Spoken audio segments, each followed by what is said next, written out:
Hello everyone, welcome to hi medico. আজকে আমরা কথা বলবো জগন্নাথ গুপ্তা মেডিকেল কলেজ, যেখানে 2024-এ আমরা কাট আপ দেবো। এটি যেহেতু একটি প্রাইভেট মেডিকেল কলেজ, সেই জন্য এখানে সেমি গভর্নমেন্ট অর্থাৎ স্টেট কোটা থ্রুতে কেমন ক্যাটাগরি ওয়াইজ কাট আপ গিয়েছে সেটা আমরা দেখার চেষ্টা করবো।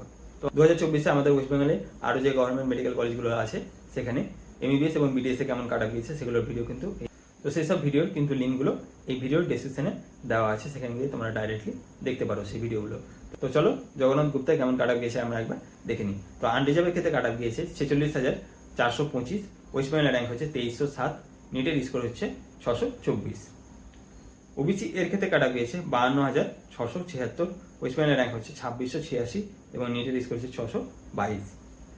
ইডাব্লিউএস এর ক্ষেত্রে কাট আপ গিয়েছে 1,20,059, ওয়েস্ট বেঙ্গলের র্যাঙ্ক হচ্ছে 5,164 এবং নিটের স্কোর হচ্ছে 564।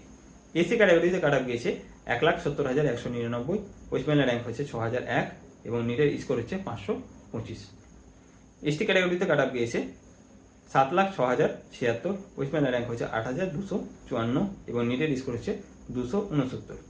প্রাইভেট ম্যানেজমেন্ট কোটাতে কাট আপ গিয়েছে 7,94,811, ওয়েস্ট বেঙ্গলের র্যাঙ্ক হচ্ছে 8,460 এবং নিটের স্কোর হচ্ছে 243। এনআরআই কোটাতে কাট আপ গিয়েছে 13,06,154, ওয়েস্ট বেঙ্গলের র্যাঙ্ক হচ্ছে 9,178 এবং নিটের স্কোর হচ্ছে 139। তো এই হচ্ছে জগন্নাথ গুপ্তার 2024-এর ক্ষেত্রে কাট আপ। 2023-এ যদি জানতে চাও তাহলে তোমরা এই চ্যানেলেরই প্লে লিস্টে যাও, সেখানে গিয়ে কিন্তু জগন্নাথ গুপ্তার কাট আপ বলা আছে, সেখানে গিয়ে তোমরা দেখতে পারো। তো ভিডিওটিতে তোমরা লাইক করে দিও, বন্ধুদের সাথে শেয়ার করে দিবে এবং চ্যানেলটাকে নতুন হলে অবশ্যই সাবস্ক্রাইব করে নেবে। থ্যাংক ইউ ভিডিওটি দেখার জন্য।